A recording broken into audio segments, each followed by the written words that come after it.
कुछ चीजें बस एक क्वेश्चंस के पर्सपेक्टिव से दिखाना है क्या है क्या नहीं। अच्छा, बोल रहे हैं define capacitance, you know this is the ratio of charge to voltage. ठीक है जी, charge sorry, this is the ratio of the charge on a body to its potential. ठीक है जी, कैपेसिटेंस की डेफिनेशन ये लिख के आएंगे। अगर लिखते हैं पैरेलल प्लेट कैपेसिटी की कैपेसिटेंस बताओ, तो फिर पैरेलल प्लेट कैपेसिटी की definition. A capacitor is made of two metal plates insulated from one another as shown in figure 5.1. Explain why the capacitor is said to store energy but not charge. 4 mark का सवाल। 4 mark का सवाल किस चीज का? Capacitor energy store कर रहा है, चार्ज स्टोर नहीं करता। आप इसको सही तरह से लिख के आए तो मैं इसका जो हूँ एक फॉर्मल आंसर यहाँ पे लिखवा भी रहा हूँ कि आप 4 मार्क्स में क्या लिख के आओगे, क्या क्या चीजें जो आपको याद रखनी। ठीक है जी। अच्छा, सबसे पहले तो the plates get oppositely charged.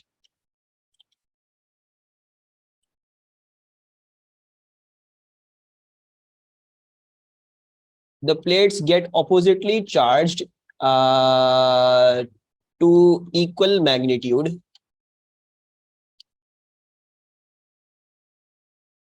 The plates get oppositely charged to equal magnitude. ठीक है जी, which makes,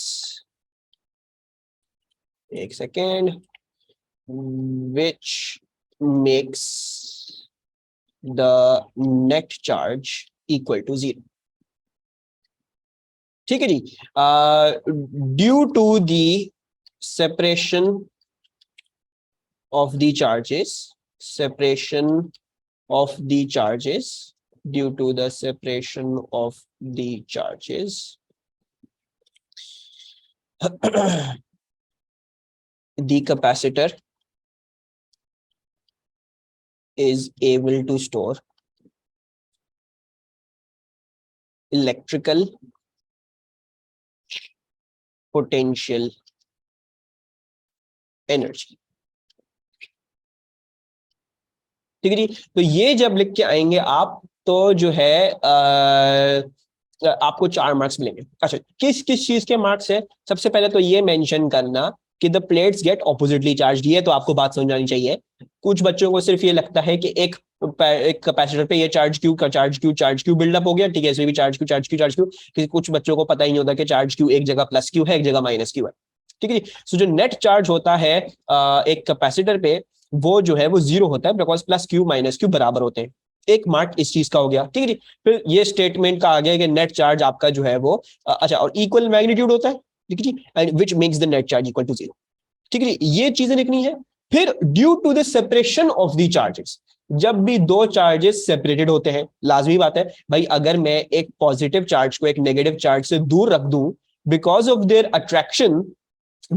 अट्रैक्शन, ये दोनों चाहते हैं भाई हम आके लग जाए। अब अगर मैंने जबरदस्ती पकड़ के रखा हुआ है तो क्या हो गया? I have stored electrical potential energy. वैसे ही जैसे आप जो है वो जमीन के ऊपर अगर कोई उठा के चीज ले जाते हो तो उसमें ग्रेविटेशन पोटेंशियल, क्यों चाहती तो ये है कि मैं यहां आ जाऊं, लेकिन आप जबरदस्ती उसको खींच के ऊपर इधर ऊपर ले जाते हो तो ग्रेविटेशन पोटेंशियल स्टोर हो जाती है। अबे नेगेटिव चार्ज क्या जाता है भाई, मैं यहाँ आके इसका चपक जाऊं इसके साथ, लेकिन हम इसको जबरदस्ती दूर कर दिया। तो इस सेपरेशन की वजह से जो एक कैपेसिटर में हो रहा है, इसकी वजह से इलेक्ट्रिकल पोटेंशियल एनर्जी स्टोर हो रही है। ठीक है जी, तो जो आपका नेक्स्ट पॉइंट है वो ये मेंशन करना कि due to the separation of charges, ये हो गया the capacitor is able to store energy, and which kind of energy, ये भी आपको पता चाहिए। It is storing electrical potential energy. ठीक है जी, कोई लिख के आ जाए storing energy, electrical potential energy लाजमी लिख के आना है, उसके मिलेंगे हमें पूरे पूरे 4 मार्क्स। ठीक है जी। अच्छा, आज़ीन ने कुछ पूछा है चार्जिंग डिस्चार्जिंग, एक दफा ब्रीफली ओवरव्यू करवा देंगे। यस आज़ीन, आज वही कंप्लीटली करना है और रेक्टिफिकेशन करनी है उसके साथ, और जो है वो पूरा वो ELN वाली चीज भी समझनी है, तो वो हम करेंगे। अच्छा, 3 uncharged capacitors X, Y, and Z, each of capacitance 12 microfarad are connected in as shown in figure 5.2. 12, दो 12 पैरेलल में, ये वाला 12 इन दोनों साथ जो ये पैरेलल में गेम सीरीज में। A potential difference of 9 volt is applied to the points A and B, यानी यहां पे A and B के बीच में they have applied 9 volts। ठीक है जी, ये आ गया आपका 9 volts। अच्छा, फिर क्या कहते हैं आपको? Calculate the combined capacitance of the capacitors X, Y and Z। तो आप लोग ये कर सकते हो, इसकी टोटल कैपेसिटेंस मुझे निकाल के बताए कोई, जल्दी से। सब बच्चे, कोई नहीं, सब बच्चे, बाकी बच्चे बहुत देर लगा रहे हैं, so we need to continue. So मेरे पास आंसर आ रहा है 8 माइक्रोफैराड। दो पैरेलल में थे यानी 12 प्लस 12 24 माइक्रोफेरेड, और ये सीरीज में था तो 1/12 प्लस 1/24 होल इनवर्स 8 माइक्रोफेरेड आ रहा है, 8 माइक्रोफेरेड में आंसर किया। ठीक है जी। अच्छा, उसके बाद क्या है, explain why when the potential difference of 9 volt is applied the charge on one of the plate of capacitor x is 72 microcoulomb. वो आपसे बोल रहे हैं भाई जब हम 9 वोल्ट लगाते हैं इस पे तो एक्स पे जो चार्ज आता है वो 72 माइक्रोकूलम आता है, ऐसा क्यों है, why is that that the thing. अच्छा, अब ये करने के लिए थोड़ी सी कैलकुलेशन में जाना पड़ेगा, थोड़ा सा जानना पड़ेगा इस क्वेश्चन में। 9 वोल्ट उन्होंने पूरे पे लगाए, टोटल कैपेसिटेंस क्या थी, टोटल कैपेसिटेंस थी 8 माइक्रोफैराड। ठीक है जी। तो हम ऐसा करते हैं, हम capacitance equals to charge upon voltage वाला फॉर्मूला लगा के, कैपेसिटेंस क्या है हमने निकाली, टोटल कैपेसिटेंस 8, पूरे पे टोटल 8 थी, चार्ज हमें नहीं पता, वोल्टेज हमें बताया हुआ 9। जब ये करोगे, अच्छा 9 जो है वो 9 - 6 है, जैसे माइक्रोफैराड्स। सो क्यू आपके पास आता है 72 माइक्रोकूलम्स आता है, इंटू 10⁻⁻6 कूलम्स आता है, यानी 72 माइक्रोकूलम्स आता है। सरप्राइजिंगली ये जो आंसर आया है वो ये बोल रहे हैं कि ये एक एक्स की जो प्लेट है उस पे भी इतना ही चार्ज, 72 माइक्रोकूलम एक्स की एक प्लेट पे भी आ रहा है। तो जो चार्ज पूरे कैपेसिटर पे होना चाहिए था वो चार्ज एक्स की एक प्लेट पे क्यों आ रहा है, why is that coming out on x की एक plate, what is the reason going to be, जो टोटल चार्ज है why is वो on one plate of capacitor x as well। Sir q is 7.2 into 10⁻⁻5। हाँ ना मेरा बच्चा, 7.2 into 10⁻⁻5। अगर मैं इसको एक आगे ले जाऊं तो 72 into 10⁻⁻6 यानी 72 माइक्रोकूलम।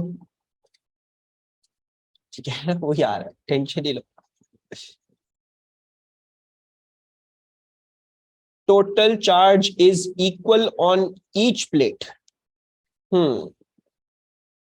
चला थोड़ा थोड़ा कहीं पहुंचे हो, charge is taken on one of the plates in parallel plate capacitors. नहीं शाहजेब, ये नहीं लिखना हमने, ये बोल रहे हैं भाई जो आपने टोटल चार्ज निकाला, मतलब आपने कहा ये पूरे सर्किट में टोटल चार्ज था। ठीक है जी, 9 वोल्ट पूरे सर्किट के लिए, कैपेसिटेंस पूरे सर्किट के लिए, तब आया 72 माइक्रोकूलम पूरे सर्किट का। ये बताओ कि एक्स की एक प्लेट पे why are you getting the same charge, ऐसा क्यों है, क्यों ज्यादा हुआ है? ये समझ नहीं आया मन में बिल्कुल। The reason for that is X is in series with this combination, series में जो करंट फ्लो करता है वो भी सेम होता है, एंड कॉन्सिक्वेंटली जो चार्ज होता है वो भी सेम होता है। Charge in series is constant. तो जो आपका टोटल चार्ज था, जो हमने डेरिवेशन करी थी, टोटल चार्ज जो आपका आएगा वो ही चार्ज सब पे भी होगा।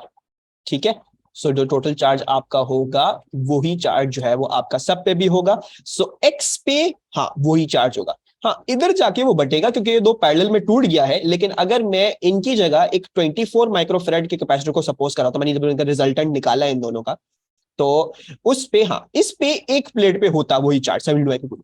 तो सीरीज में because the charge is constant, therefore charge की constant because the current is constant, तो इसलिए एक्स की एक प्लेट में भी आपको 7। ठीक है, in series charge is constant as current is constant, so the charge on one plate of capacitor X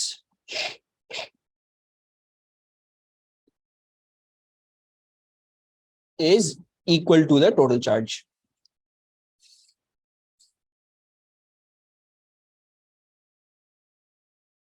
अच्छा, फिर आपको बोलते हैं determine the potential difference across capacitor X. वो कैसे निकालेंगे, capacitance equals to charge upon voltage. उन्होंने आपको चार्ज बता दिया एक्स पे 72 माइक्रोकूलम है, वोल्टेज हमें निकालना है, कैपेसिटेंस हमें एक्स की पता है वो 12 माइक्रोफैराड की। अब एक कैपेसिटर के लिए कर लेते हैं कहानी। सो एक्स की 12 इंटू 10⁻⁻6, वोल्टेज हमें निकालना है वो नहीं पता, चार्ज हमें बताया हुआ है वो 72 इंटू 10⁻⁻6 है। ठीक है जी। So what is this answer coming out to be, 72 divided by 12, so I guess this is 6 volts, right? So x पे हमारा जो वोल्टेज आ रहा है वो आ रहा है 6। ठीक है जी। आपको पूछते हैं the charge on one plate of capacitor Y, तो इसका एक डायरेक्ट तरीका भी है, इसको एक इनडायरेक्ट तरीका भी है। भाई देखो 6 वोल्ट अगर आपके जो है वो इस पे आते हैं, ठीक है जी, 9 में से अगर 6 वोल्ट इधर आ रहे हैं तो डेफिनेटली डेफिनेटली डेफिनेटली इस पे कितने आ रहे हैं, इस पे 3 वोल्ट आ रहे हैं। तो यानी y पे भी 3 वोल्ट है और z पे भी 3 वोल्ट है। तो आपको y की कैपेसिटेंस वोल्टेज पता चल गया, उसका चार्ज निकाल लो। आपको z की वोल्टेज कैपेसिटेंस हो गया, उस पर चार्ज निकाल लो। ठीक है, उन्होंने क्या पूछा हमसे, उन्होंने हमसे पूछा है y पे, कोई मसले की बात नहीं है, तो हम कर लेते हैं capacitance will equal to charge upon voltage. Capacitance क्या है आपकी 12 इंटू 10⁻⁻6 है फॉर y। चार्ज हमें निकालना है, वोल्टेज क्या है, we just work that out, वो 3 होगा। तो ये इधर डाल देते हैं एंड यू विल सी कि चार्ज आपका क्या आ रहा है, वो 36 इंटू 10⁻⁻6 आ रहा है। ठीक है, so that is your charge.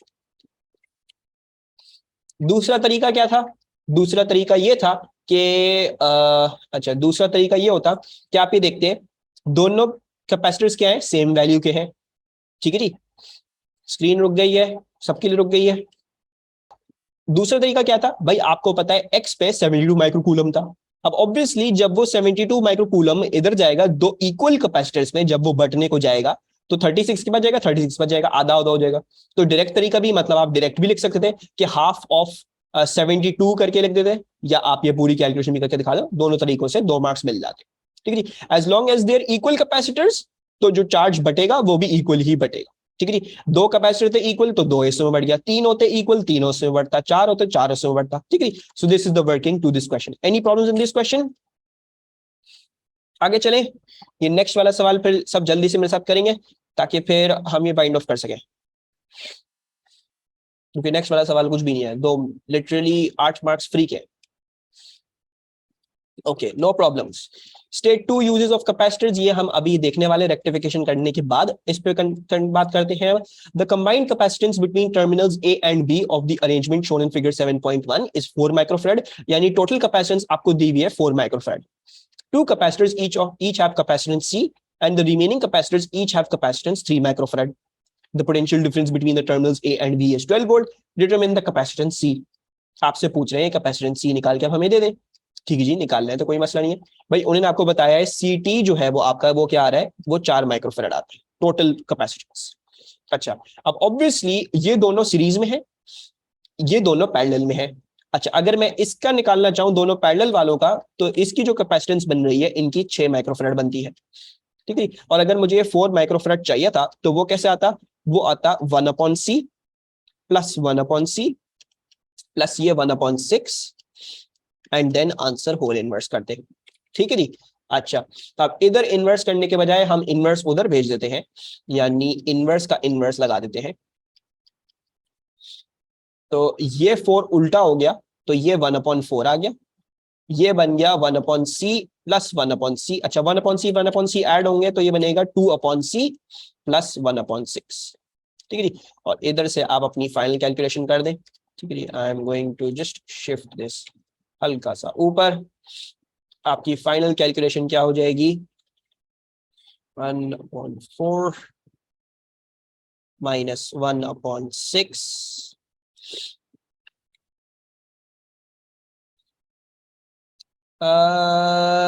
1/4 minus 1/6 and then into 2 will be equals to 2/c। ठीक है जी, ये आ रहा है c, अब जो भी आंसर आ रहा है c को उधर भेज के मतलब इस चीज को 2 से डिवाइड कर। ठीक है जी, जस्ट डू दैट। सो एमन बोल रही है हमारे पास 24 आ रहा है।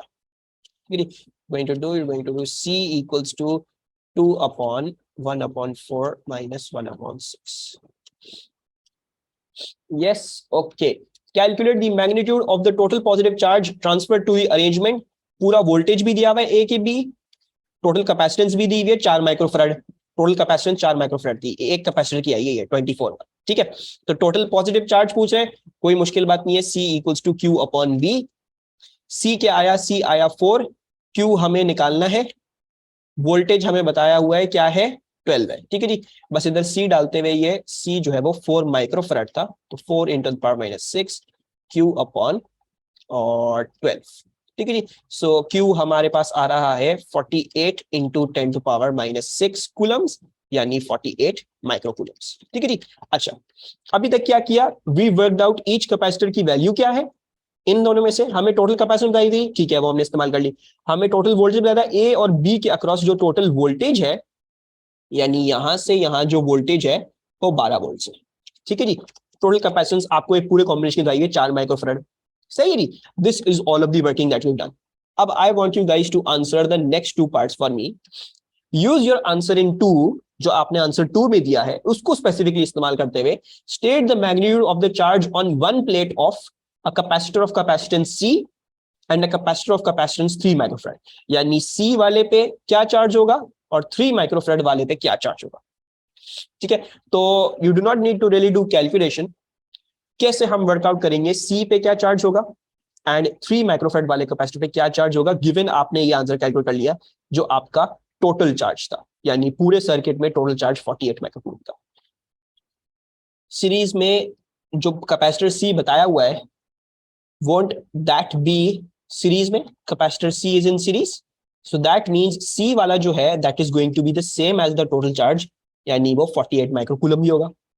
और अब 48 इस 6 माइक्रोफैराड वाले को भी मिलना था। अब ये 48 दोनों में इक्वली बटेगा, क्योंकि ये भी 3 का है, ये भी 3 का है, दोनों इक्वल के थे, तो ये 48 इक्वली इक्वली बटा 24 इधर जाएगा, 24 उधर जाएगा। So you will get 24 like this. So this is the simple working. बस ये देखना है, क्या देखना है, टोटल चार्ज अगर निकाल लोगे तो जो सीरीज में जो एक कैपेसिटर होगा उसका भी चार्ज वही आएगा, पैरेलल में वो चार्ज स्प्लिट करेगा। अगर तो कैपेसिटर्स इक्वल वैल्यू के हैं तो इक्वली स्प्लिट करेगा, अगर इक्वल वैल्यू के नहीं है तो कोई मसला नहीं है। आप फिर कैसे करोगे, आप ये निकालोगे कि इसके अक्रॉस वोल्टेज क्या था, वो निकाल के 12 में से माइनस करके वो ये वाला वोल्टेज आ जाएगा 12 माइनस वी, वो आ गया। अब ये वोल्टेज और कैपेसिटेंस इस्तेमाल करके फिर चार्ज निकाल लोगे। ठीक है, वैसे तो अक्सर अमूमन आपको क्या मिलेंगे, इक्वल वैल्यूड कैपेसिटर्स ये पैरेलल में रख के देते हैं ताकि आसानी हो। लेकिन अगर अगर अगर खुदा ना खास्ता इक्वल वैल्यूड ना हो तो ये नहीं कि हमने बस वही चीज करा दी तो ये सब जो है वो ये हमेशा आधा आधा करके आ रहे। हो सकता है 6 माइक्रोफैराड होता ऊपर वाला, ये 3 होता, तो फिर उस केस में कैसे करते, आप इस चीज के ऊपर वोल्टेज निकालते, वोल्टेज क्या आ रहा है इस पे ऑन दिस पैरेलल कॉम्बिनेशन, वो क्या आ रहा है, वो वोल्टेज निकाल लिया। अच्छा, वोल्टेज आ गया, अब एक कैपेसिटेंस और वोल्टेज इस्तेमाल करके आप चार्ज निकालते। ठीक है, तो वो भी एक डिफरेंट तरीका है, वो ऑल्टरनेट दिखा रहा हूं इधर, इधर अप्लाई करने की जरूरत नहीं है, 1 मार्क का सवाल है, लेकिन वो तरीका क्या है आप बल्कि इधर सही देख लो, जैसे मैंने इधर करके दिखाया ना, इस पे निकाल लिया वोल्टेज, फिर इसका वोल्टेज इस्तेमाल करके हमने चार्ज निकाला था। वरना दूसरा तरीका क्या था, इक्वली स्प्लिट होगा इन 2 इक्वली पैरेलल कैपेसिटर्स। ठीक है, सो ये दूसरी आपकी कहानी है। दिस वाज कंप्लीटली, हमने आपकी पूरी डिस्कशन में ऐसे क्या खत्म कर दी, I have completed the discussion of series and parallel capacitors आप लोगों के साथ। ठीक है, इससे कोई मुश्किल सवाल नहीं आया हुआ, और मतलब इससे कोई मुश्किल सवाल आपको नहीं मिलेगा अपने पास पेपर्स। और ये भी मतलब मैं समझता हूँ 5-8 मिनट का सवाल है फॉर 8 मार्क्स, बड़ा आसान सवाल था ये। अच्छा,